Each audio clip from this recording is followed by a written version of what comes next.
Hey, what's up everyone, Same Time Gaming here. Welcome back for another Division 2 build video. Well guys, in my yesterday's video I told you that I will be making something today for mostly solo players. It doesn't mean that you can't do it on group, you can't use it on group, you can use it on group, but mostly this is for solo, and you can actually use this pretty much anywhere you want to, like, you know, heroic control points or missions or anything. I was actually using it on heroic control point mostly. I was using to farm it, adding some directives. I was using 4 directives before, but then the ammo holder directive was, you know, sucking up all my ammo, and I was end up most of the time with no ammo, so I took that off and I used 3 directives. And I would definitely not going to use scav and skill because I'm using some skills to actually help myself. Mostly the Mender Seeker Mine. You can see I'm using the Mender Seeker Mine, which is helping me a lot because I don't have any type of like armor regen, anything in this build, or not even armor on kill. What I do have here is hazard protection. Yes, I have hazard protection,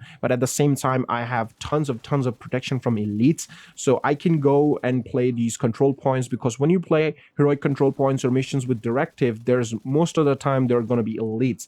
There will be some red and purple NPCs, but most of the time there will be elites, and you know how hard the elites do damage to you, and it's really annoying. So protection from elites will absolutely heal you. Not heal you. What am I saying? Not heal you. I mean protect you basically from elites. Yes, it's gonna protect you. The Mender Seeker Mine is healing me. It's not that crazy, but it's just the only source of like healing to get my armor back. But most of the times I don't really care about it, because if there's a bunch of elites, they can shoot me as much as they want. I will not gonna take any type of damage from them. I am taking damage, but it's so much less that to take my armor out, they have to spend quite a lot of time. Like there's a bunch of elite NPCs shooting at me, and I'm not really like, my armor is not going down, which is pretty fun. And I did try it on Summit as well, you know, Legendary Summit. I showed you the footage of Legendary Summit as well. I was having no trouble killing these rogue NPCs of face tanking them on Legendary, so it was pretty fun to actually use this build. And if you're solo, if you try to farm your gears or whatever, you should run this, because most of the pieces I'm using, it's not that hard to get, and half of the build itself, it's you have to craft it, and there's no other way to actually make this build rather than crafting those pieces. So it's actually pretty fun to use this build, and I had a lot of like amazing time using this build. So I'm going to show you the build over here real quick. As you can see, this is the build I'm talking about. I am using the survivalist specialization is because of the Mender Seeker Mine, plus I'm going to get additional like protection from elites, which I do need on this build, because I'm going for as much protection from elite as possible to protect myself. At the same time, I have you know, I can't say 100% hazard protection, but it's actually 100% hazard in a way. I am immune to most of the status effect, and I'm using the BACKFIRE SMG to get that high amount of crit, which the SMG provides me, you know, 200% every time I stack up. But the thing is, with this BACKFIRE, you will receive the bleed, yeah, every time you reload. But since I have hazard protection on my build, even if I reload the weapon, I will not receive bleed. I mean, I do receive a bleed a little bit. That's like a millisecond. It doesn't really hurt me or anything. And I'm pretty sure it will not going to be a big deal for you guys if you run it like this. Now, if that little bit of, you know, millisecond of bleed annoys you, then you can just swap one of the protection from elite mods and add like bleed resistance to it, and that's it. Game over. You're not going to receive any type of bleed. But I'm fine with it. That little bit of bleed is not really annoying me or anything, so I'm okay with it. I'm using it, and I had no trouble with it. And for the secondary, I went for the mob shotgun because of the 10% armor on kill, and that's the only reason why. I did also try it with the Scorpio shotgun. I don't have high crits with the shotgun though, but you know, since the shotgun gives you a lot of status effect thing, and it kind of staggers those NPCs with like disorient and shock, so it's kind of useful to use it. I did try it on some places, and it was actually fine, but I do like the BACKFIRE most of the time because of the amount of crit damage you can stack up on this weapon. So that's basically it. Now, when you're solo, honestly, you don't need a lot of damage. What you need is a lot of survivability, because you can have crazy amount of damage, but if you can't survive it, then there's no point of having the damage.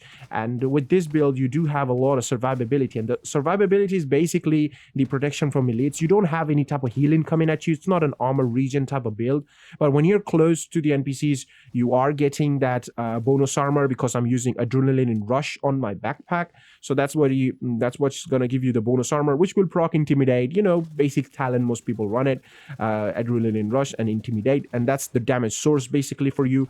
And you have insane amount of protection from elites, and the elites not going to touch you. The only NPC you have to worry about is the red and purples, and that's why I use the shield. Honestly, I don't really use the shield against elite NPCs, unless sometimes it's a force of habit. Sometimes I pop it up, but I don't really use it. I use it against the red NPC. I mean, I feel so like embarrassed saying this, that I use the shield against red NPCs, because they do a lot of damage to you. If you running the protection from elites, you're protected from elites, but the red and purple, they're gonna do a lot of damage. So what I do is when I see there's a red or purple NPC, which is very rare though, if you're doing a control point with a lot of directives enabled, you don't see much, red and purples. You always see like elites. And if you're doing, summit legendary, you will also gonna see a lot of elite like Black Tusk NPCs. So you should be fine with it. Elites will not do any type of damage to you. I mean, they will take a lot of time to take your armor out. You can just stand still. They're gonna multiple NPCs shoot at you. You will be just fine. And you have fairly decent amount of damage, and you can kill them pretty easily with this build. Okay, so when I see red NPCs, I pop up my shield, I just go close to them, and then I just kill them. That's all I do. If they're far away from me, I pop a shield just to protect myself from the red, which is kind of embarrassing to say, honestly, but yeah, I do that and then go close and kill it. And the second skill, what I'm using is the Mender Seeker Mine, like I said, because that's the only thing that's healing me. It's a pretty cute looking Seeker Mine, follows you around and gives you that splash healing. I get it. So I don't really need a hive, to be honest, because I'm not really going down, so it's absolutely fun. Now, for how do I get that hazard protection, and how do I get that amount of protection from elite? Let's see how it goes. So I'm using the Yalgir piece. Now, you always need a Yalgir piece. If you're going for hazard build, you definitely need Yalgir. It doesn't have to be a mask. It could be any piece you have. But I have a mask, so I'm using a mask here. So I have armor, crit damage, and hazard protection here. I wanted to max it out. Once this one is maxed out, I will have a really high amount of hazard protection, which is fairly enough to save me from pretty much any status effect out there. I do receive a little bit of bleed from backfire, like I said, but it's not that much. I do receive a little bit of burn. It's not that much. It's just a millisecond, and it doesn't bother me, or doesn't like do a lot of damage to me, or any damage to me, to be honest. So I'm really fine. And shocks and disrupt doesn't even hurt me. The amount of hazard protection I have, the shock and disrupt doesn't hurt me. I've tested it. It doesn't do anything. Like the Black Tusk NPC threw a shock nade at me. I mean, not shock nade, the disrupt nade. I didn't got disrupted. I was standing still when I killed the Warhound. I didn't got disrupted. I didn't got shocked, so it was fine. Now I went for protection from elites, like you see the mod here. For the chest piece, I went for Sheshka, because 2 Sheshka you need to get 10% hazard, and plus you get that 10% crit chance as well. So I have weapon damage rolled on it, crit damage, hazard protection, and protection from elites, and also intimidate talent. These are the only two gears I have that doesn't have maxed out hazard protection. I need 0.5, and also over here on the mask I need 0.5. I'm trying to optimize that. It's taking me some time. I'm out of resources right now, but once I had that, I will have 90% of hazard protection, which is really high, and it's enough for you to be immune, basically.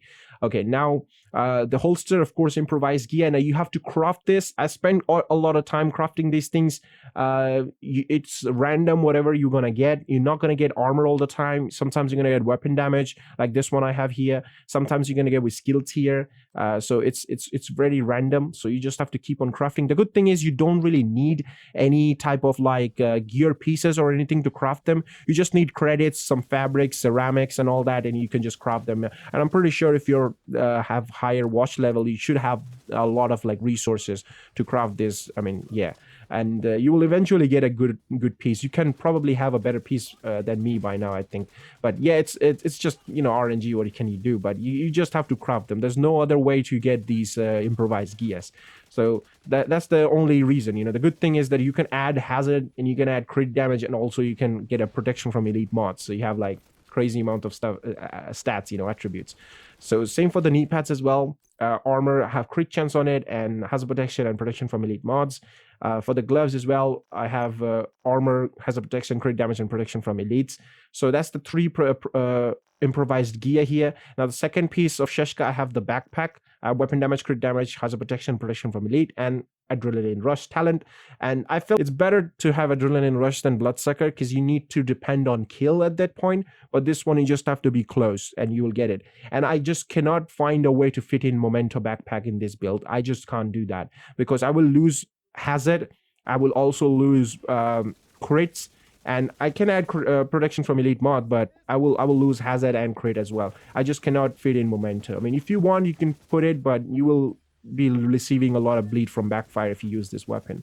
And I would highly recommend to use backfire in this because you will not gonna do any damage if you use any other weapon, because your crits, let me show you here, I have 50% crit chance, which will be higher for any other SMG if you use, because backfire doesn't have any like crit chance or crit damage. I mean, it has only 5%. Other weapons will have 15% if you add those mods on it. So you'll be having like 60% maxed out crit chance.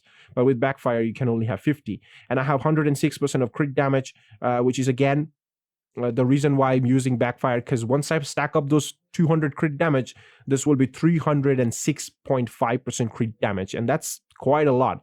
And that's basically the damage output. And if I show you my defensive stats here, no armor regen, nothing. I have 80% protection from elites, and I think that's the max you can get, because I'm pretty sure I have 82 and it's only showing 80. I think that 80% is cap. And hazard protection is 89. If I had those 0.5 maxed out, then I'll have 90%, and I will definitely not going to feel it. I mean, I'm right now even I'm not feeling anything. I'm not really feeling anything. It's just any of the hazard is just a tiny like millisecond it's hitting me, and it's just going away. It's just instant. Like it's gonna hit you and go away instantly before even you can blink. It's just gonna hit you, the bleed or the burn, and then it's gonna go away. That's how fast you're gonna mitigate that status effect. So that's pretty awesome, to be honest. That build is working really good, and I will definitely recommend you guys to try it out. The damage over time from backfire is also really nice because you get those 200% crit damage stacked up. And like I said, when you're solo, the damage doesn't matter. It doesn't matter how much damage you have. All it matters is how much you can survive and how much you can withstand the NPC bullets and stuff like that.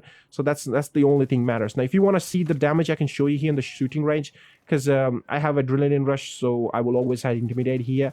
And if I shoot right now, I would be critting for like 260k, which is not that a lot. But once they backfire, kind of crit damage, like you can see when I reload, it hit me the bleed, but it's not really that much. Like it goes away instantly. You can see the bleed and it's gone. It's not that crazy bleed that it's gonna do damage or anything. It's gonna kill you. It's not like that. The bleed is definitely not like that. Now you can see I'm already reaching that 430k crit mark on a build like this with the backfire. And if I have 200% crit damage, I will be critting close to like 490k or something like that. I'm pretty sure. Like you can see the crit right now, 481. Yeah, 481,000 crit on the body with the backfire on a build like this, where you're basically immune. And you have protection from elite, where elite will do no damage to you. And yeah, it's just fun. When you're solo, I would say this is actually one of the best builds you can make when you're farming for control points or summit or anything. With directives, when you're solo, it's actually one of the best builds you can use. So just try it out. Let me know how you feel about it. I'm pretty sure you will need some time to craft these improvised gear, but it's actually definitely worth it. Try it out. You'll know. Okay, so that's basically it for the video, and I'll see you guys in the next one. Till then, peace.